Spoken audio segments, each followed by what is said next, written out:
সেই ভয়ঙ্কর রাত, সত্য ঘটনা, হারহিম করা ভূতের গল্প, প্রথম ও দ্বিতীয় পর্ব। আজ তোমাদের যে কাহিনীটা শোনাবো সেটা কোনো কাল্পনিক গল্প নয়, আমার জীবনে ঘটে যাওয়া একটি সত্য ঘটনা। ঘটনার পর থেকে জীবনটা অনেকটা পাল্টে গিয়েছে। আমার বয়স তখন 22 বছর সবেমাত্র। কলেজ পাস করে কি করব সিদ্ধান্ত নিয়ে উঠতে পারছিলাম না। তখন বাড়ি থেকে বলল, ঠিক আছে, অনার্সের পরে বিএড করে নে। অজ্ঞাত না করতে পারলাম না। বাবার কথা শুনে খুঁজতে শুরু করলাম কলেজ। বাবার শরীর অসুস্থ থাকার পড়াশোনার প্রতি আমার অতটা মন লাগছিল না। কোনো একটা কাজের সন্ধান করলে হয়তো ভালো হতো, কিন্তু কি করব, বাবার ইচ্ছা, ছেলে যে কত দূরে লেখাপড়া করানো যায় ততটাই করবে। তাই আর বাবার ইচ্ছা থাকে না করতে পারলাম না। এ কলেজ সে কলেজ খোঁজাখুঁজি করার পর অবশেষে আমার বন্ধুর যোগাযোগ একটু কম রেটে বিএড কলেজের ভর্তি হয়ে গেলাম। প্রথম দিকে বুঝতে পারিনি কলেজটা আমার বাড়ি থেকে এত দূরেও। তোমাদেরকে তো বলা হয়নি, আমার বাড়িটা আরামবাগের কাছাকাছি ছোট্ট এক গ্রামে, আর কলেজটা গণেশপুর পেরিয়ে পলাশপাই নামক একটি গ্রামে। প্রায় 30 থেকে 40 কিলোমিটার তো হবেই। তার উপর রাস্তাঘাট খুব একটা ভালো না। কলেজটার কাছাকাছি বাসের যোগাযোগ নেই। তিনটে নদী পারাপার করে কলেজে পৌঁছাতে হয়। আরামবাগের বাস ধরে গণেশপুর এবং গণেশপুর থেকে সাইকেলে করে 3টে নদী পার হয়ে পলাশপুর কলেজ। নদীর পারাপার ঘটনাটা খুবই ইন্টারেস্টিং। আমি যেখানে থাকি গ্রামটা নদী আছে, তবে নৌকার কোনো পারাপার করতে হয় না। কাউন্টিংয়ের ব্রিজ আছে, কিন্তু গণেশপুর এই নদীতে তখন বাঁশ দিয়ে পোল বানানো হয়। আর বর্ষার যখন নদী ভরাট থাকে তখন পোল ভেঙে গেলে নৌকা করে যাতায়াত করতে হয়। প্রথমবার জীবনে সাইকেল নিয়ে নৌকায় উঠলাম। নৌকাটি গোটা 30 লোক, সাথে গোটা 15 সাইকেল এবং 7টা 4টে মোটর সাইকেল। আমি নৌকার এক গায়ে দাঁড়িয়ে আছি আমার ভাঙা সাইকেল ধরে। খুব ভয় হচ্ছিল, এই বুঝি গেলাম নদীতে পড়ে। যাক, ভালোভাবে ওপারে পৌঁছে গেলাম। এরপর নৌকায় ভাড়া 2 টাকা মিটিয়ে সাইকেল করে চললাম কলেজের উদ্দেশ্যে। দুপাশে গাছপালা ঘেরা ছাতি শীতল রাস্তা, লোকজন এর খুব বেশি নেই। মাঝে মাঝে কেউ একজন মোটর সাইকেল করে চলেছে, আবার কখনো কখনো 2-1টা ইন্ডাস্ট্রি মাল বোঝাই করে চলেছে ফটফট শব্দে। গ্রামটো পিচ রাস্তা দিয়ে মনের আনন্দে গুনগুন করে গান গাইতে গাইতে সাইকেলে চলেছি। এরপর পলাশপুর পোস্ট অফিসের কাছে ডান দিকে ঘুরে সরাই ঢালাই রাস্তা ধরে মিনিট 10 গেলে কলেজ। লোকালয় থেকে অনেকটা দূরে, হয়তো সস্তার জমি পাওয়ার জন্য লোকালয় থেকে একটু দূরে মাঠের মাঝে কলেজটা স্থাপিত করা হয়েছে। সাদা রঙের 3 তলা সাজানো গোছানো বিএড কলেজ। চারিদিকে গাছপালা কলেজটাকে যেন সাধারণ করেছে। খুবই মনোরম প্রকৃতির পরিবেশ। চারিদিকে সবুজ ধানের গাছ কলেজে থেকে যেন বুকের মাঝে জড়িয়ে রেখেছে। এই ছিল আমার প্রথম একাকী এত দূরে কলেজে আসা। ভর্তির সময় অবশ্য বন্ধুর সঙ্গে তার মোটর সাইকেলে এসেছিলাম। তখন বুঝতে পারিনি যে রাস্তাটা এত দূর। এগুলার ছাত্রছাত্রীদের মধ্যে আমি ছিলাম যে সবচেয়ে দূরে থেকে আসত। আর একটা কথা তোমার দিকে যেটা বলা হয়নি, আমি খুবই সাধারণ ঘরের ছেলে।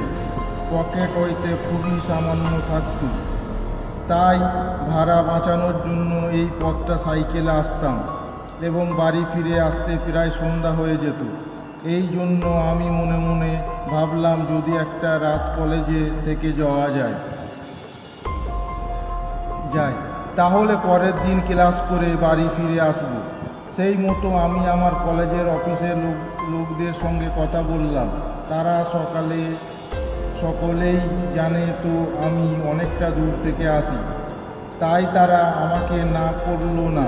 যেহেতু সেই সময় কলেজটি কোনো হোস্টেল রুম ছিল না, তাই আমাকে বলা হলো ছুটির পর দেখা করতে, ওর ওই রুমের ব্যবস্থা করে দেবে। যথারীতি ছুটির পর গিয়ে জিজ্ঞাসা করলাম তাহলে কোথায় থাকবো।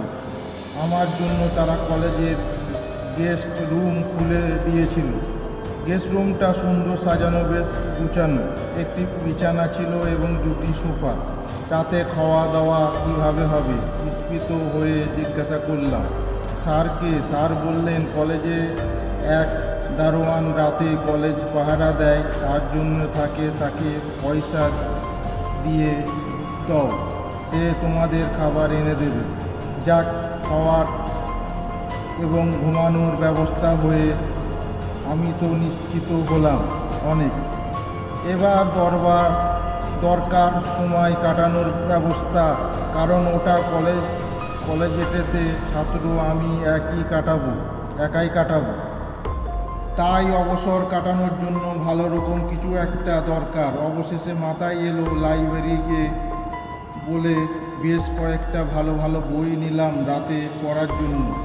এখন টাইম 4:20।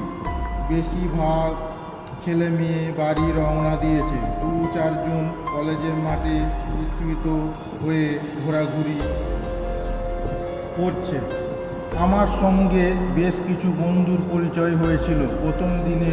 তাদের মধ্যে 2-1জন কাছে এসে জিজ্ঞাসা করলো, কিরে তুই বাড়ি যাবি না? আমি হালকা হাসি দিয়ে বললাম, না রে ভাই, আজ রাতটা কলেজ থেকে যাব, কলেজ কর্তৃপক্ষের সঙ্গে কথা বলে নিয়েছি। উত্তরে শুনে বন্ধুগুলো নিজের বাড়ি চলে গেল। বিকেলটা অনেকটা শেষ হয়ে এলো। এখন মোটামুটি 5টা নাগাদ গোটা কলেজ শুনশান হয়ে গেল। ছেলেরা অনেকক্ষণ হলো যে যার বাড়ি ফিরে গেছে। এখন মাঠে বেশ কয়েকটা পাখি এবং আমি। কলেজে পাহারা দারোয়ান রঘুদা এখন এসে পৌঁছায়নি, সন্ধ্যা করে আসে। আমি আগে রঘুদার নম্বরটা ফোনে লোড করে রেখেছিলাম। যাক বন্ধুরা, রঘুদাকে আর ফোন করে রাখতে হয়নি। সন্ধ্যার টাইমে এসে উপস্থিত হলো। হাত ছেড়ে বাঁচলাম। যাক, এতক্ষণে একটা লোক পাওয়া গেল যার সঙ্গে বসে কথা বলা যাবে। এতক্ষণ তো একা একা বসে বোর হচ্ছিলাম। একরকম জনবিরল এলাকায় একটা লোককে পেয়ে অত্যন্ত খুশি হলাম। এই যেন মরুভূমির মাঝে কৃষ্ণাটি প্রতীক মরুধানের সন্ধানে পেয়েছি। যাক, রঘুদার সঙ্গে অনেকটা কথাবার্তা হলো। বাড়ির কোথায়, কতদিন চাকরি করছে, স্যালারি কত, বিয়ে হয়েছে কিনা, বাড়ি আর কে কে আছে, আরও কত কথা। রঘুদা লোকটি মিশুকে দেখলাম, বেশ খোলা মনের আমার সঙ্গে কথা বলল। কথায় জিজ্ঞাসা করলাম, একা একা থাকতে পারবে তো? আমি বললাম, একা কেন, তুমি তো থাকছো। রঘুদা বলল, আমি তো রাত জেগে পুরো কলেজের চারিপাশে ঘোরাঘুরি করে পাহারা দেব। আমি জিজ্ঞাসা করলাম, প্রতিদিন কি রাত জেগে পাহারা দিতে হয়? কিভাবে দাও, ঘুম পাই না? শুনে রঘুদা আমায় উত্তর দিল, আমরা দুজন পাহারা দিই। আজ আমার পালা, একদিন ছাড়া একদিন নাইট ডিউটি। গেস্ট রুমটা ছিল নিচের তলায়। গেস্ট রুমের একটু পাশে ছিল ছেলেদের টয়লেট সহ কমন রুম। এই টয়লেট রুমটা সারা রাত খোলা থাকতো। দেখতে দেখতে সন্ধ্যা 6:45 হলো। রঘুদা বলল, একটু বাজারের দিকে যাচ্ছি, ফিরতে একটু রাত হবে। মোটামুটি রাত 9টার ফিরে পড়ব। আর হ্যাঁ, তুমি রাতে রুটি খাও তো? কটা রুটি আনতে হবে? তার প্রশ্নের উত্তরে দিয়ে আমি খাবারের টাকাটা দিয়ে দিলাম। রঘুদা বাজারে চলে গেল। আবার একাকী কলেজে বসে গল্পের বইগুলো দেখতে লাগলাম। এখন কলেজটা পুরো শুনশান, ঝিঝির ডাক আর একটু পেঁচা ডাক শুনতে পাচ্ছি। মনে হতে লাগলো পৃথিবী একদিকে আর আমি একদিকে। আমি যেন পৃথিবী ছেড়ে কোনো এক অজানা গ্রহের বাসিন্দা, একাকী এই বিশাল কলেজ। স্কুল ছেড়ে যখন কলেজে ঘেরা মাঠে এসে দাঁড়ালাম, আকাশ ভরা তারা আমায় মিটিমিটি চেয়ে দেখছে। শব্দ ফটিক চাঁদটা অপলকভাবে যেন আমার দিকে তাকিয়ে আছে। ভারী মনোরমা প্রকৃতির দৃশ্য মনে হতে লাগলো। পরম শান্তি, কিন্তু সেই শান্তি বেশিক্ষণ আমার সহ্য হলো না। এখানে যেন সময় স্থির, ঘড়ির কাঁটা যেন এগোতে চাইছে না। অদৃশ্য কোনো এক শক্তি ঘড়িটা কাঁটা স্তব্ধ করে দিতে চাইছে। 1 ঘন্টা সময় নির্জন পরিবেশের কাটাতে মনে হচ্ছে। কয়েক ঘন্টা পেরিয়ে গেছে, তবু সময় কাটছে না। অবশেষে হাঁপ ছেড়ে বাঁচলাম কথা মতো। রঘুদা 9টার সময় খাবার নিয়ে হাজির। খিদে পেয়েছিল অনেকটা, সেই কখন দুপুরে খেয়েছি। 4টে রুটি, তরকারি আর মিষ্টি, বেশ তৃপ্তি করে খেলাম। রবিদাকে জিজ্ঞাসা করলাম, তুমি খাবে না? উত্তরে জানালো, বাড়ি থেকে খেয়ে এসেছি। আমি যেন সকাল করে খেয়ে শুয়ে পড়ি বলে রঘুদা রুম ছেড়ে পাহারা দিতে বেরিয়ে পড়ল এবং বলে গেল, যদি কোনো প্রয়োজন হয় এখানে আছি, একবার জন্য কল করে নিও। আমি খাওয়া দাওয়া করে হাত ধুয়ে টয়লেট সেরে রুমে এসে বসলাম। ঘুম কি আর আসে এত সহজে? জেগে রইলাম। হঠাৎ একটা শব্দ শোনা গেল রুমের বাইরে। বুকের মধ্যে ধরপড় করে উঠল যেন। কি করব? উঠে গিয়ে দরজা খুলে দেখা বাইরে কে। বুকের মধ্যে সাহস সঞ্চয় করে গেলাম। দরজা খিল খুলে বাইরে তাকাতে আমি অবাক হয়ে গেলাম। দরজার সামনে পরবর্তী অংশ দেখলাম, দরজার সামনে কেউ নেই। তবু কি আমার মনের ভুল? কি করে হতে পারে? এত পরিষ্কার শুনেছি যে নিজের কানকেও বিশ্বাস করতে পারছি না। না না না না, আমি পরিষ্কার শুনেছি। দরজার সামনে কেউ তো হাঁটা চলা করছিল, কিন্তু কেউ নেই কেন? মনের মধ্যে খটকাটা লাগলো। তবে কি পাশে টয়লেট দিক দিয়ে কেউ গিয়েছে? একবার দেখতে গেলে মন্দ হয় না। ধীরে ধীরে পা টপ টিপতে টিপতে শব্দ না করে টয়লেট রুম এর দিকে এগিয়ে গেলাম। টয়লেটের দরজা অর্ধেকটা খোলা ছিল। দরজার সামনে একটা টিকটিক টিকটিক টিকটিক টিকটিক শব্দ করে থেমে গেল। আওয়াজটা যেন টয়লেটের ভিতরে প্রতিফলিত হতে লাগলো। দরজাটা একটু ঠেলে ঢুকলাম। একটু পুরানো দরজার মৃদু শব্দ করে দরজাটা খুলে গেল। কিন্তু কই, টয়লেটের ভিতরে তো কেউ নেই। তাহলে হয়তো মনের ভুল। টয়লেটে যখন এসে গিয়েছি, কাজটা সেরে রুমে ফিরব। টয়লেট ছেড়ে আমি বেসিনে হাত ধুয়ে হঠাৎ টয়লেটের দরজাটা শব্দ করে ঝপ করে বন্ধ হয়ে গেল। নিঃশব্দ একা কলেজে টয়লেটের রুমে এই বুকের ভিতরটা হরাস করে উঠল। দ্বিতীয়বার টয়লেট রুমের ভিতরে মৃদু একটা আস্তে গন্ধ ছাড়ছে। কিন্তু এইখানে তো মাছ আসবে কোথায় থেকে? যাই কেহ ছেলে, তাই মনের ভুল ভেবে কাটিয়ে দিলাম। মনে সাহস সঞ্চয় করার জন্য মনে মনে বললাম, দরজাটা বাতাসের ঠেলায় হয়তো বন্ধ হয়ে গেছে। যাক, দরজাটার দিকে এগিয়ে গেলাম। দরজার টানে দিতে বুঝলাম দরজাটা চেপে বন্ধ হয়ে গেছে। 2-1বার জোরে টানাটানি করলাম, কিন্তু কিছুতেই খুলছে না। মনে হতে লাগলো কেউ যেন দুষ্টুমি করে দরজার ওপাশে দরজার বালাটাকে শক্ত করে টেনে আছে। মোবাইলটাও তো রুমের মধ্যে ফেলে এসেছি। ভাবতে ভাবতে টয়লেটের টিউবওয়েলার টপ টপ করে নিভে গেল। এমন সময় কারেন্ট যেতে হলো। অন্ধকার টয়লেটে দরজার পালা ধরে আমি একা দাঁড়িয়ে, এবার যেন মৃদু টান দিয়ে দরজা আপনি খুলে গেল। আমি কিছুটা অবাক হয়ে গেলাম। এত চেষ্টা করেও দরজা খুলল না, এত সহজে খুলে গেল। কি আর কি করি? অন্ধকারের মধ্যে পা টিপে টিপে চলার জন্য পা এগোলাম। নরম কিছু একটার উপরে পা পড়ল। আমি ভয়ে লাফে উঠলাম, যেন অন্য কোনো ব্যক্তি শীতল পায়ের আঙুলে পা দিয়েছে। একটু ভয় পেয়ে গেলাম।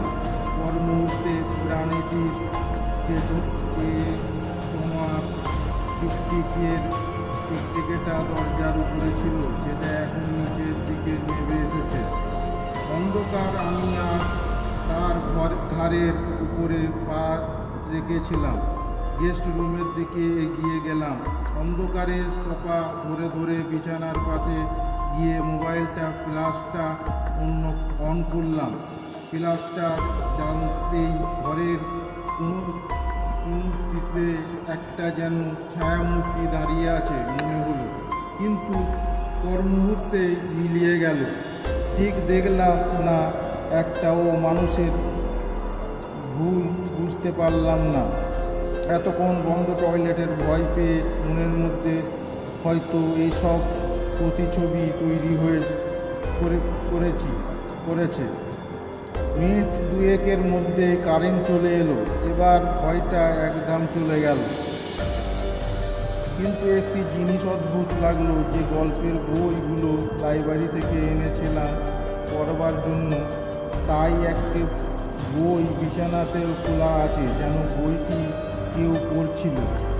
বইটি 13 নম্বর পাতায় খোলা। এটা কি বাতাসে খুলেছে? আরও চমকে গেলাম 13 নম্বর পাতাটির গল্পটি হেডলাইন এর দিকে তাকিয়ে, বন্দি আত্মার কাহিনী। এমন নির্জন ভুতুরে পরিবেশ, ভূতের গল্প পৃষ্টি খুলতে হতে পারে।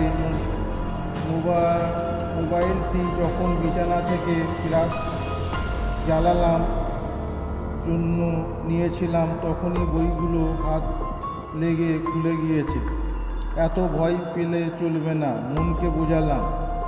সাহসিকতার কিছু করে দেখাতে হবে, মনে মনে চ্যালেঞ্জ দিলাম। ভূতের পরিবেশেই বসেই আমি এই ভূতের গল্পটা